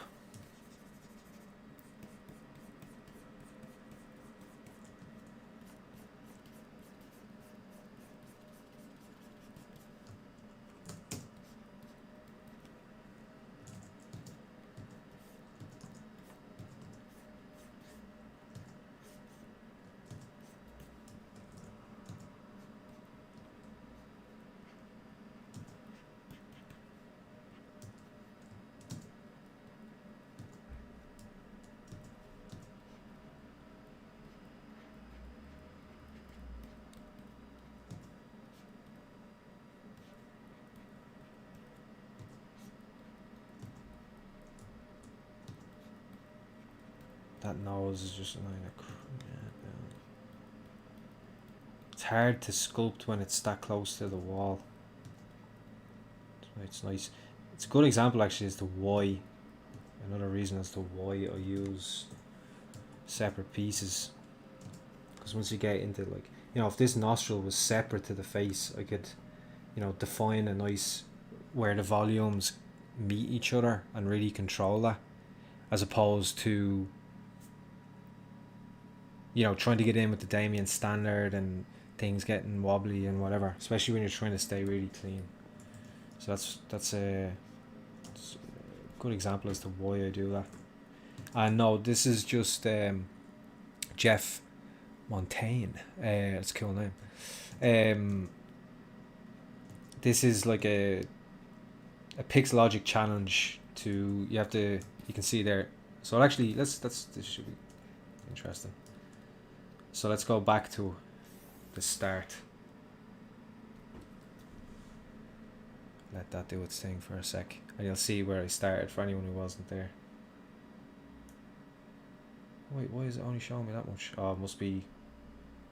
Ah, that's a pity. There's only so much history.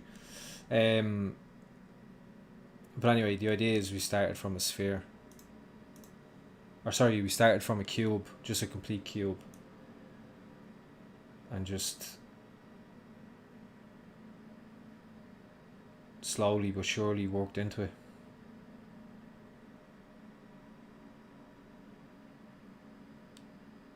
So to begin with, just Dynamesh the cube, turned on Sculptris Pro, and just with the clay build-up just started. Sorry, turn on Sculptris Pro, and just as clay build-up just started dug in like around this general volume and started sculpting. So it's a challenge to sculpt essentially the way you would with like stone. Is the idea. The initial idea came from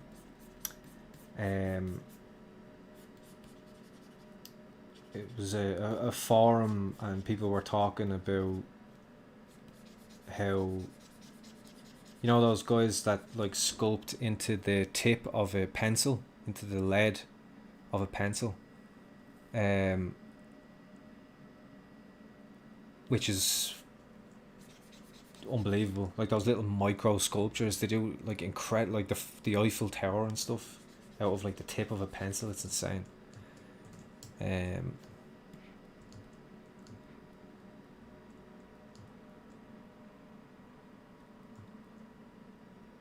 So I'm just reading here. I'm sure someone has already asked, but how's the Hellboy coming along? Yeah, we'll continue on with the Hellboy.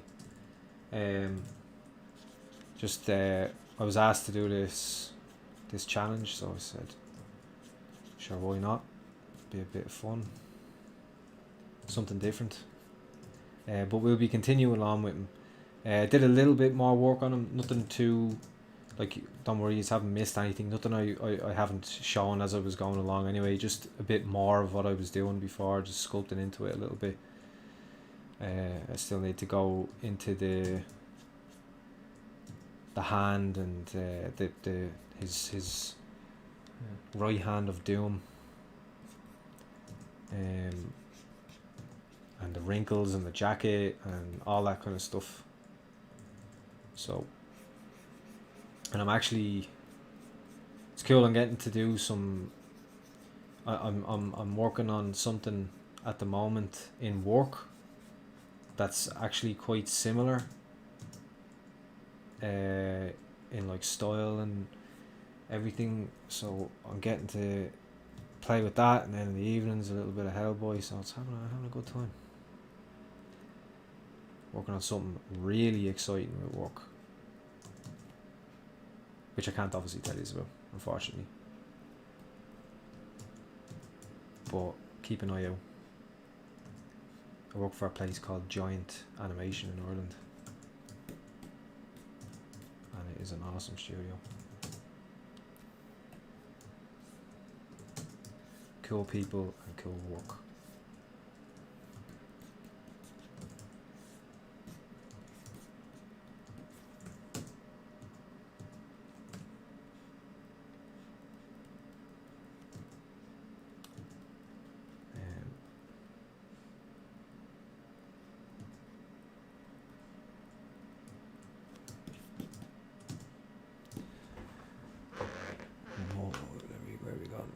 Wild idea. Looks like you're chiseled it out of an actual cube. Jeff Montaigne's already got there ahead of me. That's exactly what I did.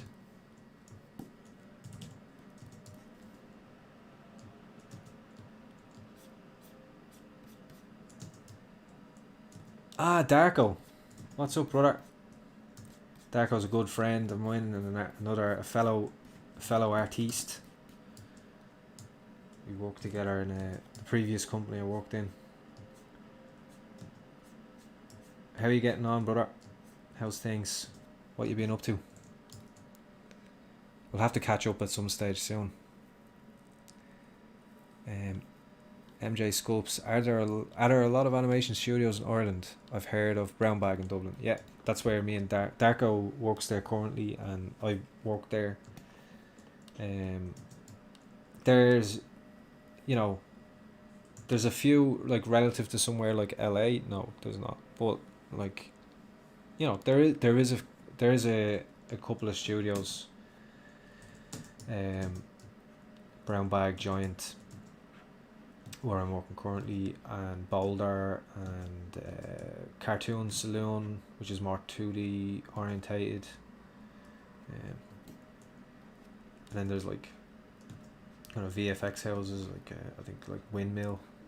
So there's a few things around. Yeah, there's a couple of little game studios. Black Shamrock. There's another one I can't think of off the top of my head.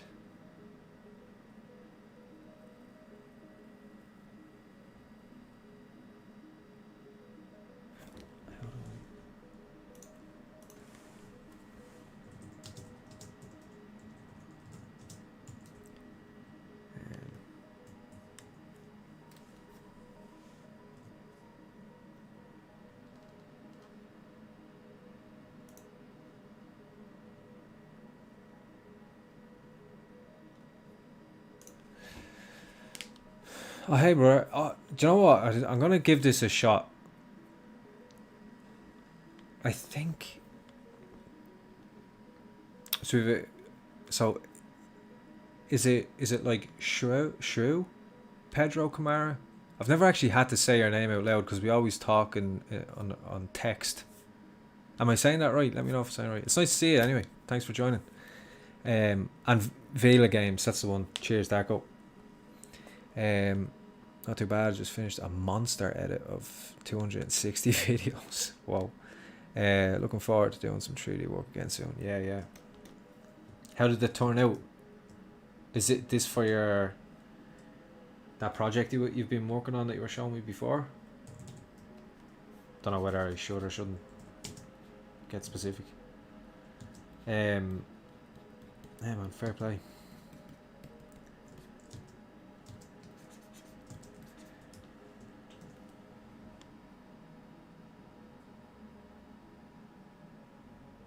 Almost. Okay, how far off am I?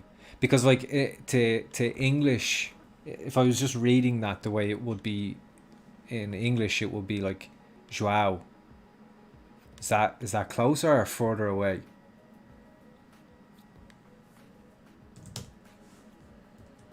Let's figure this one out.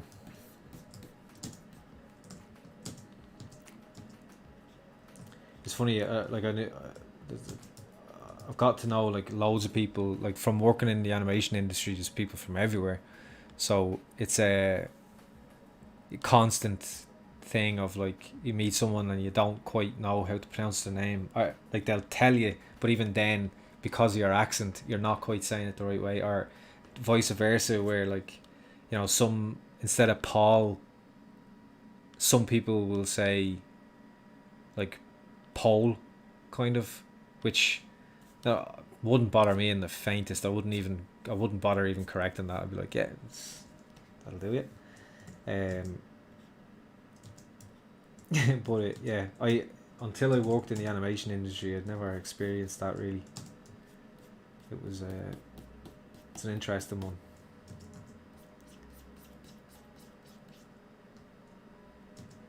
Especially, I think in Ireland, only like when I was a kid, it's only in my lifetime really that a lot of people are coming into Ireland from other countries. Like when I was young, like a young kid, there wasn't many people from, like it was very rare that I'd meet anyone from a different country. Um,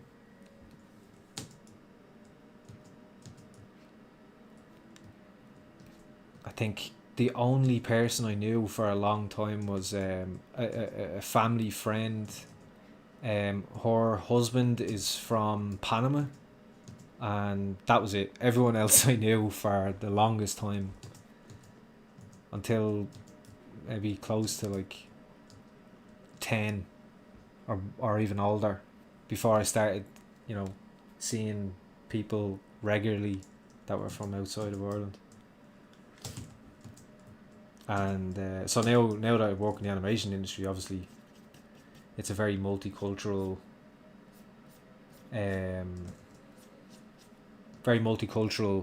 industry. So like I get to, you know, now I know people from every part of the world, which is awesome.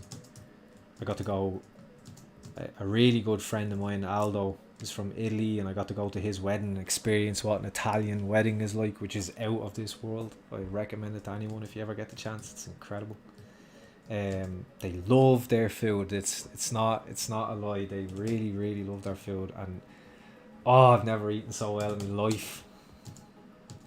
I don't like wedding cake. I have never gone to a wedding and thought, oh yeah, that's a lovely cake. I just generally don't like cake. That cake I had at that Italian wedding, I was craving it for weeks after. So even the food you don't like, there's no such thing in Italy. Oh, so good.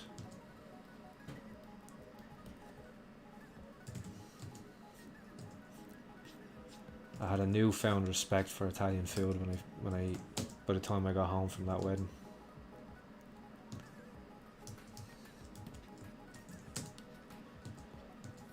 But yeah, names are still always tricky. João? Wait. Pedro, I do know that name. Hey Pedro.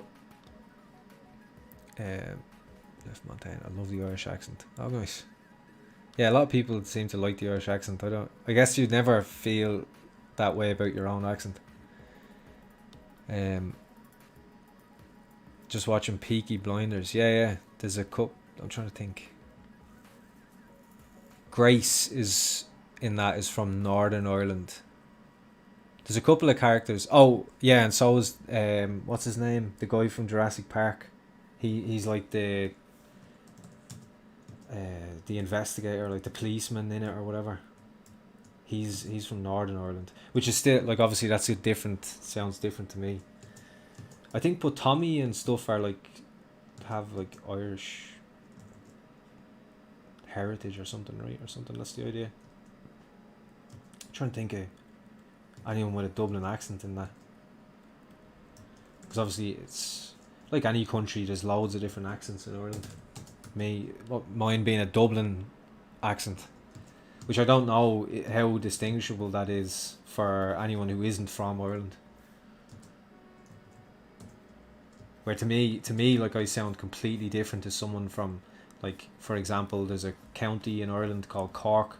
Like, to me, my accent sounds absolutely nothing like someone from Cork.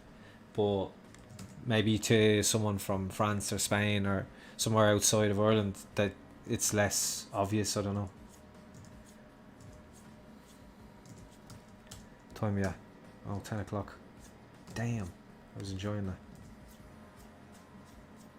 I'll have a sneaky 5 or 10 minutes.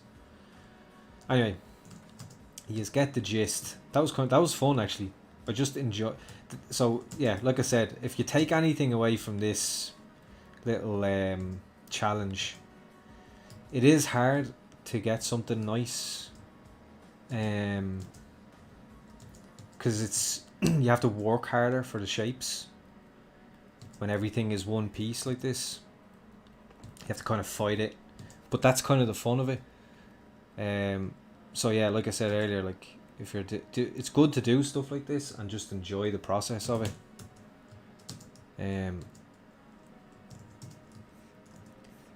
it's a very, you know, as an artist, it's good to do this type of stuff. It's not necessarily something I wouldn't use this process myself if I was doing like something for production, but I'd use a process like this to learn from, in order to get better, in order to be better in production. Well, not just not to be better in production, but that is a byproduct that is always good. You can be better at your job. Better at your job, you can earn more money, you can have a nicer standard of living and all that good stuff. But the primary goal is just to be a better artist. The rest will come.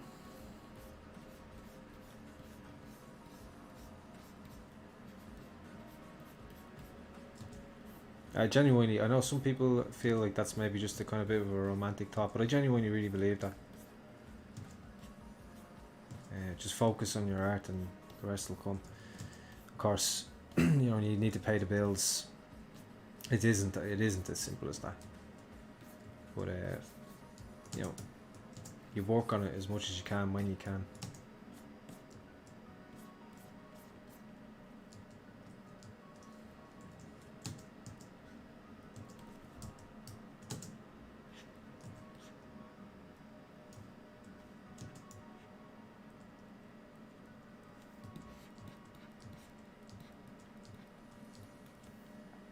So we'll do a last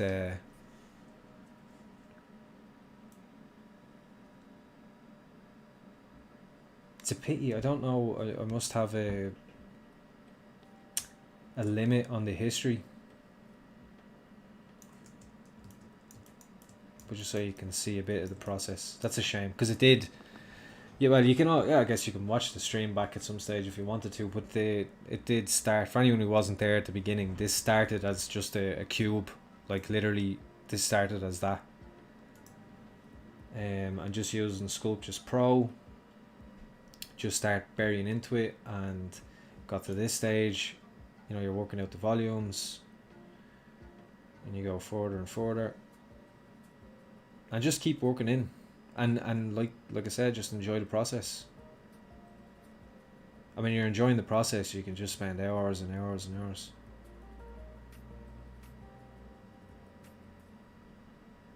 You can see the end of the nose is where I struggled most, because it was connected to that wall. It was very hard to sculpt into it. I actually preferred that brow down,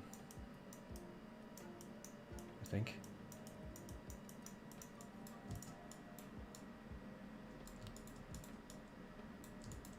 Let's give her a... Let's see, hold on. This might be a bit dark, but we'll try doing a quick render. Yeah, there you go. Not too bad for 2 hours and nothing but clay build up. So where were we? Latin food is amazing, doesn't matter the country. Absolutely, couldn't agree more. I've had food in Portugal as well, and to die for. Spent some time in Tavera in the south, and went to see Olio, which was interesting because you probably know of it, I don't know. Olio is like a small town. It's not a touristy area at all. Like, I stood out like a sore thumb, just pasty white guy in shorts, and as far as I was concerned, it was boiling hot, and everyone else, all the locals are walking around me in like jeans and jumpers and stuff. So yeah, I stood out like a sore thumb. But I wanted to buy a guitar, so I went to Olio, and had a lovely time. I got to talk to a lovely old woman in the guitar shop, a lovely old Portuguese woman. She was very helpful. She was great.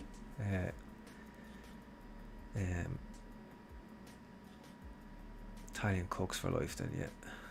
Italian cakes for life, sorry, yeah.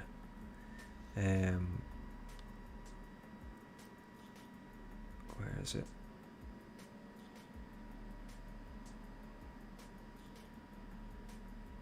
There it is. I love the studies for personal projects, trying the hard way, yeah. No symmetry and that type of work. Yeah, exactly. It's just like, throw a bunch of obstacles in your way and see what you come up with. It's always good. And